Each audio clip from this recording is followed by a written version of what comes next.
Welcome to the 21st week after Pentecost. It is Tuesday, October the 15th, 2024. This is the Manna at the Tap podcast, where we as a community actively seek the spiritual nourishment our souls crave. The daily lectionary reading we explore together is the manna, designed to nurture our spiritual growth and provide the sustenance our souls need. I'm Gloria, your fellow traveler on this spiritual journey, and together we share insights and interpretations from these readings that enrich our spiritual lives. The lectionary text today is Psalm 39, verses 1 to 13.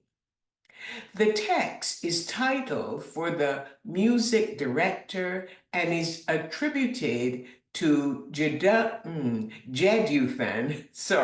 a prominent psalmist who praised God when David brought back the Ark of the Covenant and installed it in Jerusalem.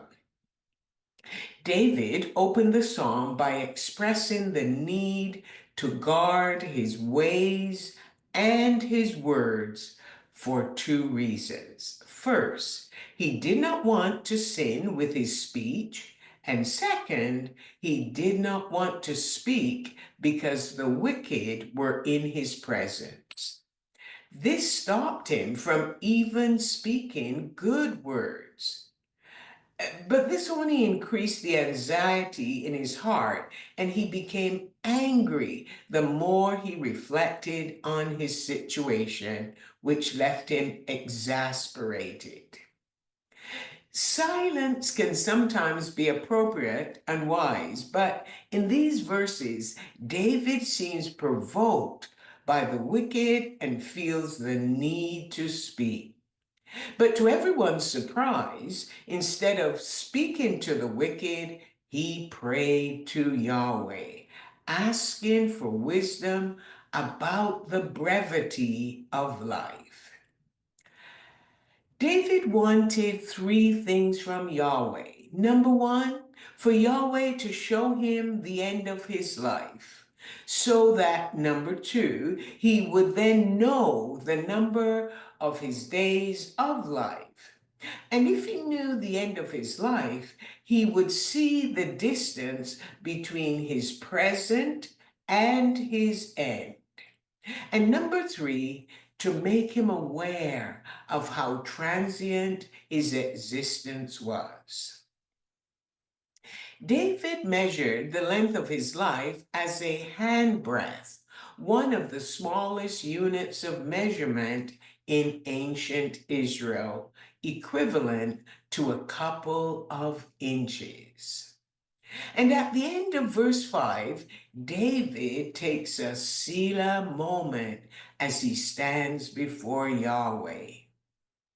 He captures the picture of life being short because the first family of Adam sinned and introduced death into the world. Adam's son Abel, whose name means vapor, was murdered by his angry brother Cain. David then paused to reflect on the depths of these tragic realities. Humanity is created in the image of God, and life itself is brief. Even though humankind rushes to gather wealth, in the end, they will die without knowing who will inherit their wealth. I think David can teach us that when we feel agitated by evil and our blood boils, we can take a Selah moment to reflect on the brevity of our short life, which should sober us up and calm us down. David's contemplation about the end of life and how short his life is caused him to probe his hope and the source of his woes. The source of David's hope is in Yahweh, and this hope comes from waiting for Yahweh to deliver him from all his transgressions and not to make him the scorn of fools. David is reminded of a man named Nabal. He was a wealthy man whose name means fool. Nabal was harsh, misbehaved, and unkind to David after David had cared for his flocks for several years.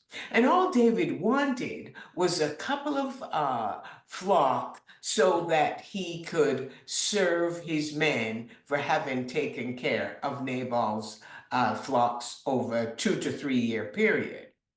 Well, David became angry and wanted to kill Naboth because Naboth said, I don't know anybody named David. The only king in Israel is Saul. But Nabal's wife, Abigail, told David not to risk his future over a fool. When Nabal died, Abigail became one of David's wives, and you can read all the details of this story in 1 Samuel chapter 25. David focuses on himself and remains silent, asking Yahweh to discipline him. He uses the image of a moth disintegrating and melting, its wings unable to withstand contact for a long time. Then David again repeats that humanity, who like Abel, will experience life as a vapor because we are all descendants of Adam.